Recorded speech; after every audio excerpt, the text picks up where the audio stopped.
Hello বন্ধুরা, Facebook পেজের নাম পরিবর্তন করার জন্য আমরা চলে আসলাম ফেসবুক পেজে। ফেসবুক পেজে চলে আসার পর উপরে দেখতে পাচ্ছি আমরা 3 ডট আইকন রয়েছে, এখানে আমরা একটা ট্যাপ করে দেব।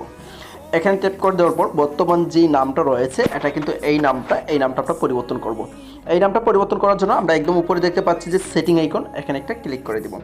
এখানে ক্লিক করে দেওয়ার পর এরকম একটা ইন্টারফেস আমাদের সামনে চলে আসবে। আসার পর একদম উপরে দেখতে পাচ্ছি আমরা চার্জ সেটিং, এখানে আমরা ট্যাপ করব। এখানে ট্যাপ করার পর এখানে আমরা লিখব নেম লেখার পর আমাদের সামনে কিন্তু এই যে এরকম অপশন চলে আসবে। এই অপশনটা আসার পর এখন আমরা উপরে যে নেমটা দেখতে পাচ্ছি এই নেমের মধ্যে একটা ক্লিক করব।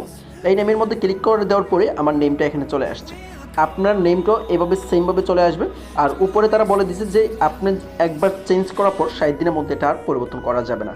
তো এখন আপনি এখানে কী নেম দিবেন, আমি এখানে কী নেম দিব, আপনি যে নেমটা দিতে চাচ্ছেন সেই নেমটা আপনি এখানে লিখবেন। আমি এখানে লিখে দিচ্ছি যে ট্যাগবাবু দেওয়ার পর নিচে দেখতে পাচ্ছেন রিভিউ চেঞ্জ, এই রিভিউ চেঞ্জ এখানে একটা ক্লিক করতে হবে। এখানে ক্লিক করে দেওয়ার পরেই কিন্তু নিচে দেখেন সাবমিট ফর অ্যাপ্রুভাল, এখানে একটা ক্লিক করবেন। করার পর তারা বলতেছে যে আপনার জিমেলে একটা কোড নাম্বার গেছে, এই কোড নাম্বারটা দিতে হবে। মানে তারা এটা ভেরিফিকেশন করার জন্য আমার জিমেলে একটা কোড নাম্বার পাঠাইছেন, আমার এখানে কোড নাম্বারটা দিতে হবে। আমার জিমেলে গিয়ে কোড নাম্বারটা এনে এখানে আমি পেস্ট করে দিচ্ছি। আপনারা আপনাদের কোড নাম্বারটা এখানে দেবেন। যদি আপনার ফোন নাম্বার দেন তাহলে ফোনের কোড নাম্বারটা যাবে। দেওয়ার পর নিচে দেখতে পাচ্ছেন কন্টিনিউ, এই কন্টিনিউ অপশনে একটা ক্লিক করে দিতে হবে।